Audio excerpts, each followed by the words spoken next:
안녕하십니까. 갤라호른입니다. 외환시장에서 가장 많은 거래량을 차지하는 유로 달러 통화상은 1.0에 대해서 지지대를 확인하고 반등에 나섰습니다. 일간 차트에서 볼린저 밴드 하단까지 내려갔던 유로 달러는 1.02에서 지지를 받고 반등했습니다. 20일 이동 평균선을 통과한 유로는 볼린저 밴드 상단을 향해 움직이고 있습니다.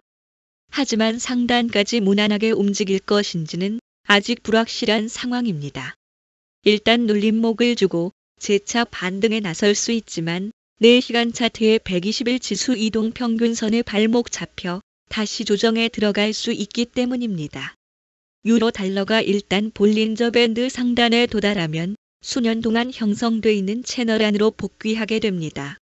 유로가 상승 동력을 살려서 볼린저 밴드 상단에 도달하고 그 다음 1.06에 있는 일간 차트의 120일 지수 이동 평균선을 넘어선다면 유로는 채널 안에서 등락을 거듭해온 모습을 반복할 가능성이 높아질 것입니다. 그러면 당분간 유로에 대해 긍정적으로 바라볼 수 있을 것입니다.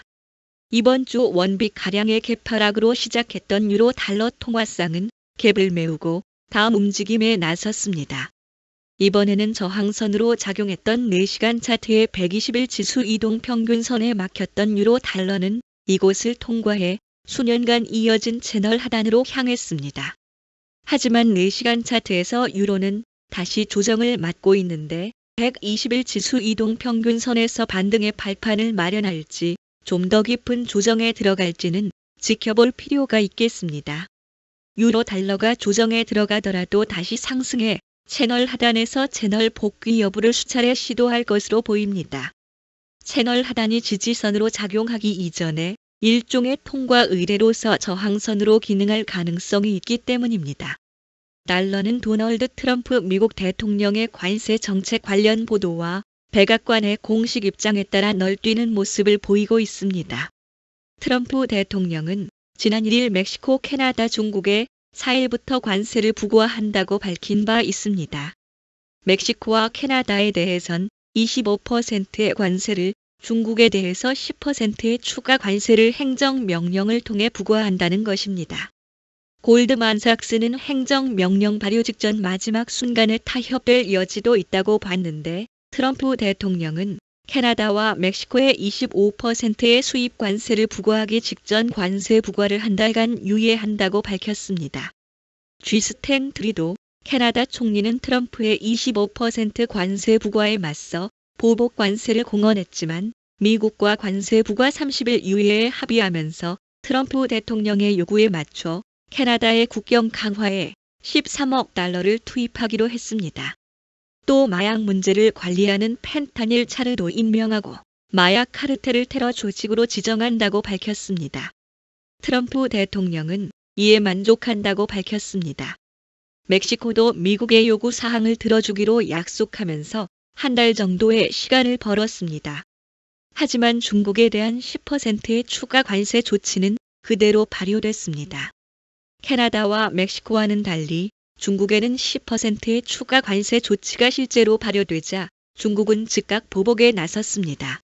중국 국무원 관세세칙위원회는 공지문을 통해 오는 10일부터 미국산 일부 수입품에 대해 관세를 부과하기로 했다고 발표했습니다.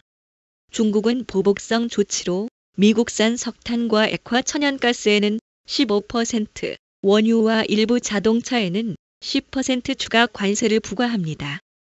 또 구글에 대해 반독점법 위반 혐의 조사를 시작하고 텅스텐 등 핵심 광물에 대한 수출 통제도 시행하기로 했습니다. 그러나 무역 전문가인 헨리 가오 싱가포르 경영대 교수는 워싱턴 포스트에 침체된 중국 경제 하에서 계속 이런 게임을 할 수 있을지는 미지수라고 회의적 반응을 보였습니다.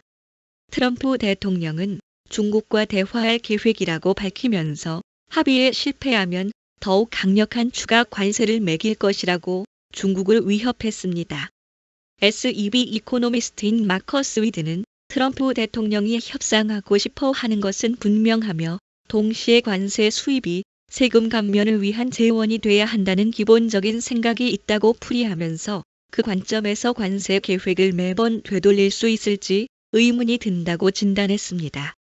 시장에서는 미국과 중국이 대화를 통해 추가 관세 부과를 멈출 것이란 기대를 갖고 있지만 모넥스 USA의 외환 트레이더인 헬렌 기브는 여전히 중국에 대한 10% 관세와 보복을 주시하고 있다며 지금은 중국과 무역 전쟁이 다시 시작되고 있다고 평가했습니다.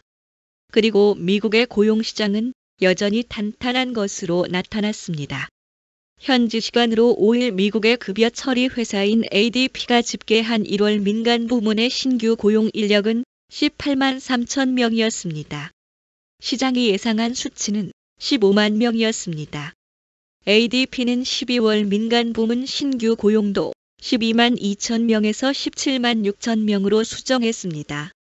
일자리 증가는 서비스 부문에 집중됐으며 건설 및 광산 고용도 증가했으나 제조업 부문에서는 고용이 줄어든 것으로 나타났습니다. 유로존 1월 종합 PMI가 지난달 발표치 49.6에서 0.6포인트 상승한 50.1을 기록한 것으로 나타났습니다.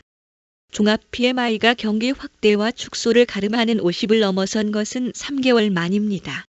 독일 함부르크 상업은행 이코노미스트는 유로존 경기 확대를 유지하는데 서비스업 성장이 중요한 역할을 했다고 풀이했습니다.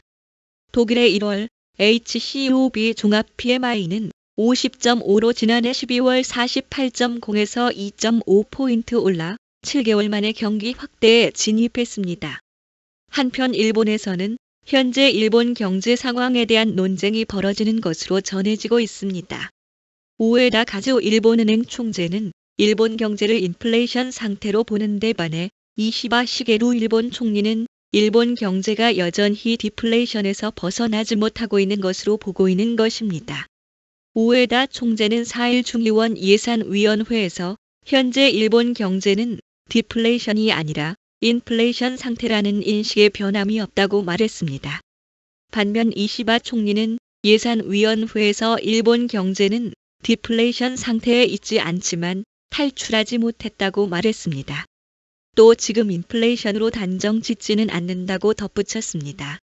일본 정부는 그동안 디플레이션 탈출을 목표로 대규모 금융 완화를 추진해 왔습니다.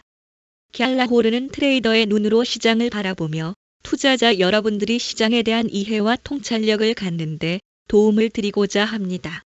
갤라호른에서 제공하는 보고서는 참고용으로만 활용해 주실 것을 말씀드리며 투자에 대한 책임은 전적으로 투자자 자신에게 있다는 점을 유념하시기 바랍니다.